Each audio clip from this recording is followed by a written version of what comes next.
The traveler who crosses Bolivia's high plateau toward its chief city, La Paz, comes upon it suddenly, picturesque, bright-colored, a city in miniature.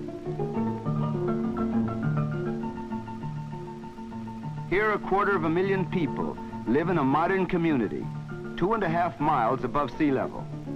La Paz is the highest big city in the world, higher even than Lhasa in Tibet. To the thin, cold air, the people of La Paz are well adjusted, although living so high does make a difference, even in people who were born to it. The pasteños, as residents of La Paz call themselves, are likely to alternate between periods of nervousness and apathy. And the foreigners who come from such sea level points as Lima or New York or find that the scarcity of oxygen converts climbing a flight of stairs into a major physical effort, and walking up one of the steep streets becomes a Herculean task. No matter where one wants to go in La Paz, it always seems to be uphill going and uphill coming back. There are many strange phenomena in life at this altitude. There's so little oxygen that fires are difficult to start, so no one carries fire insurance. An automobile loses 40% of its power, and it takes 6 minutes to boil a 3-minute egg.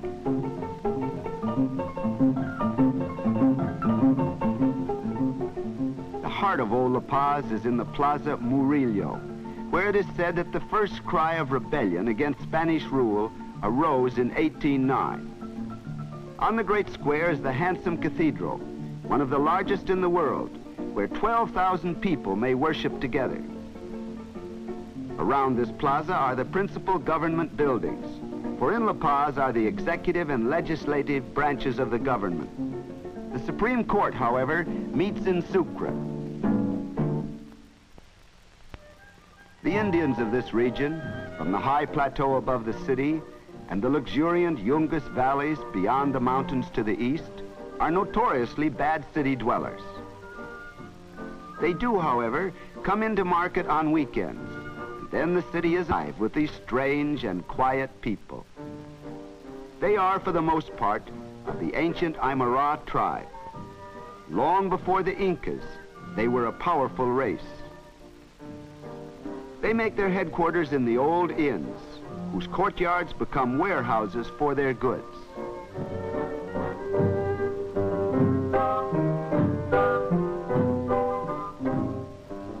In the market, they eat the white hot and high-smelling picante. This may be a stew with meat, potatoes, and corn, or roast meat served alone, flavored with pepper and garlic.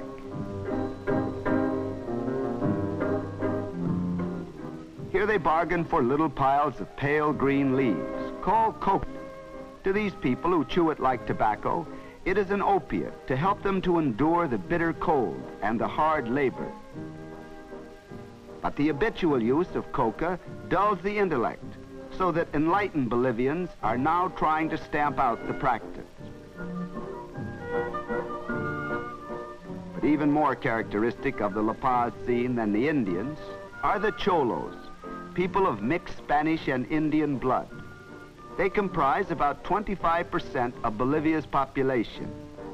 Adaptable, colorful, and intelligent, they grow daily more important in Bolivian national life. Sometimes parading on a saint's day in a cloud of confetti and incense, more often gliding along under loads that would stagger a husky North American at this altitude, they are as omnipresent as the cobblestones of the street. Their great festival of the year is Alacitas, modernized remnant of an ancient Indian custom. Here the Cholos and Indians come from many parts of Bolivia, bringing their own handicrafts to sell. But the real star of the festival is the Akeco, a tiny plaster mannequin, a good fairy of prosperity in ancient legend. For the people believe that if they purchase at the fair miniature reproductions of things they want during the year, and if they hang them around the Akeco, their wishes will be granted.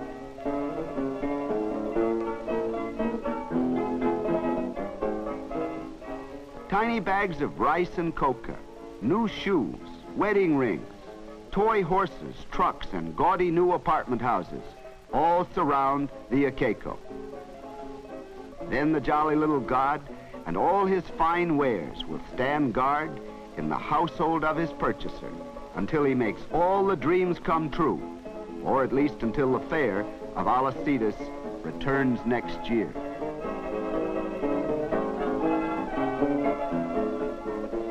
Alcides brings out the Chola of La Paz in her full glory. Vain of her costume and person, she may spend a month's income on a pair of earrings. She is still a practical businesswoman, a hard-headed shopkeeper. She is an extravagantly loving mother. A Chola without a baby on her back is hardly a complete Chola.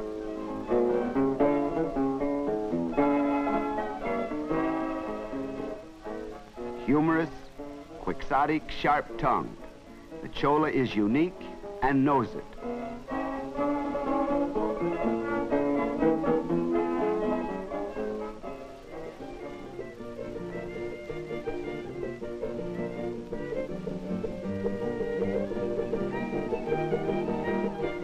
During the 3 days of Alcides, troops of dancers and musicians dance down the narrow cobbled ways into the patios to play their strange tunes and to perform their gay dances.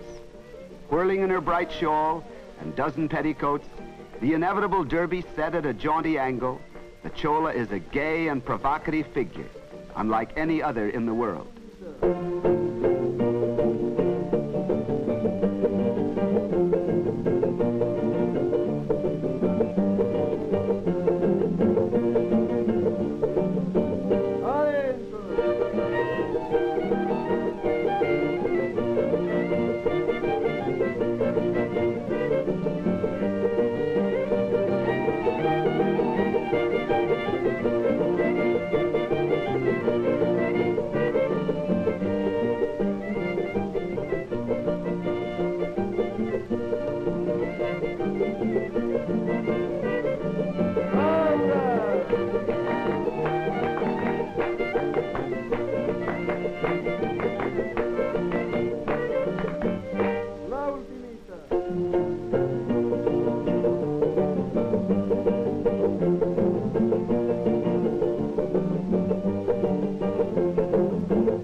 But all of La Paz is not markets and fairs and dancing, for the City of Peace is full of colonial tradition.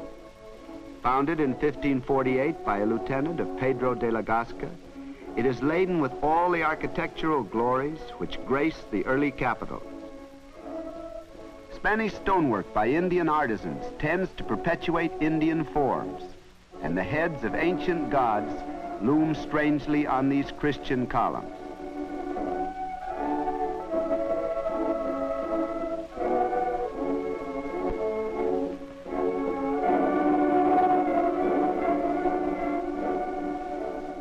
Even here the Chola reappears, this time in another guise, as a nurse to a newly christened child. The Chola nurse is to many La Paz families what the Negro mammy was in the southern homes of the United States. And many a child of Spanish-speaking parents grows up speaking fluent Aymara. Also belonging to antiquity is the strangely beautiful cemetery, where the dead are placed in tombs high above the ground.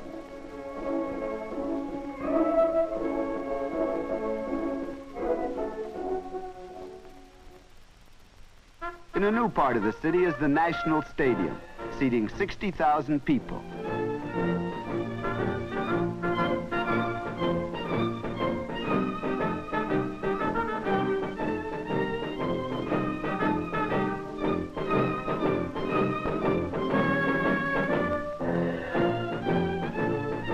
Bolivians, in common with virtually all other South Americans, are lovers of soccer, which they play far harder and better than would seem possible at this altitude.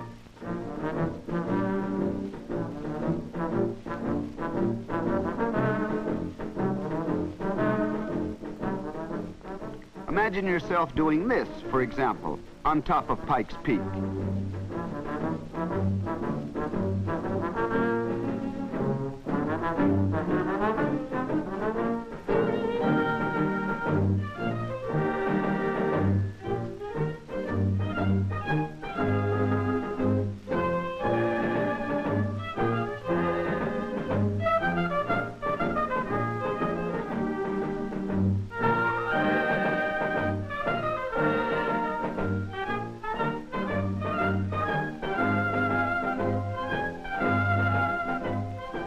Smart La Paz loves the movies. This is one city in which Argentine and Mexican-made films are almost as frequent as those from North America. Most fashionable is the Vermouth or 6 o'clock show on Sunday evening. This is 1 hour in the week when you can be fairly sure of seeing La Paz out in its best bib and tucker. But there is still another La Paz, not picturesque, but important for the city's future. Bolivians have great ambition for the industrialization of their country, and factories like this are becoming focal points in economic expansion.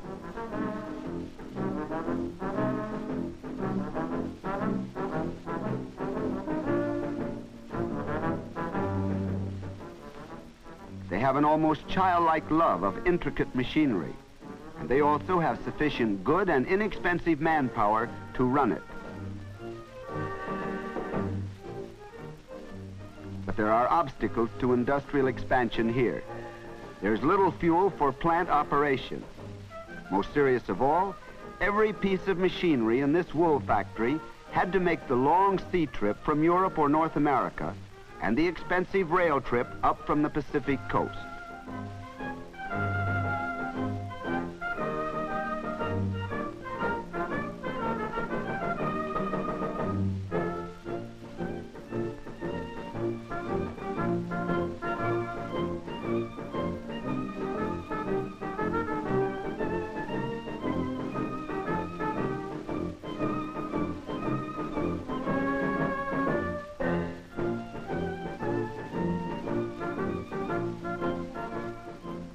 In spite of these obstacles, industrialization and construction are going ahead in this new, realistic La Paz.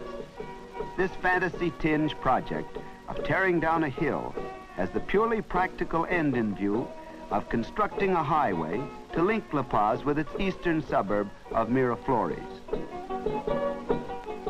In these projects, Cholos are the chief workmen. Indians will occasionally join them for a few days, but they are farmers at heart and prefer to work the soil.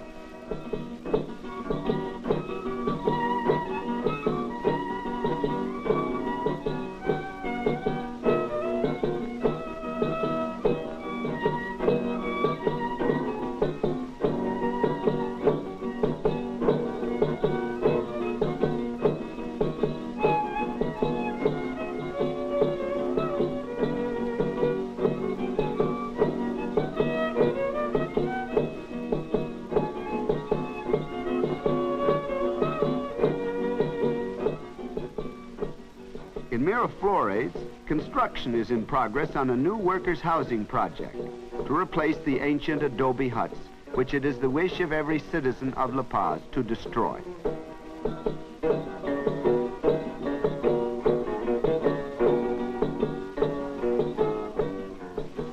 And all over the city, the adobes are coming down, and new, starkly modern buildings of reinforced concrete and brick are going up. The silhouette of La Paz is changing more rapidly than that of any other American capital today.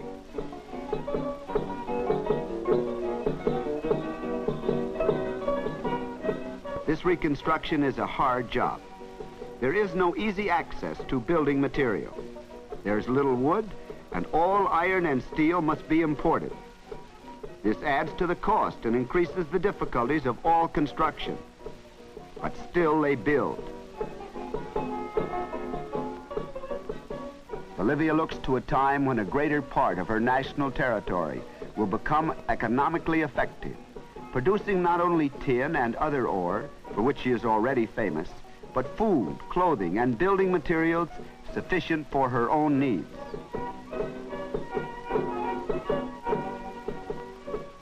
Paz, the center of modern Bolivia, is already the highest big city in the world. It is growing in the face of tremendous odds.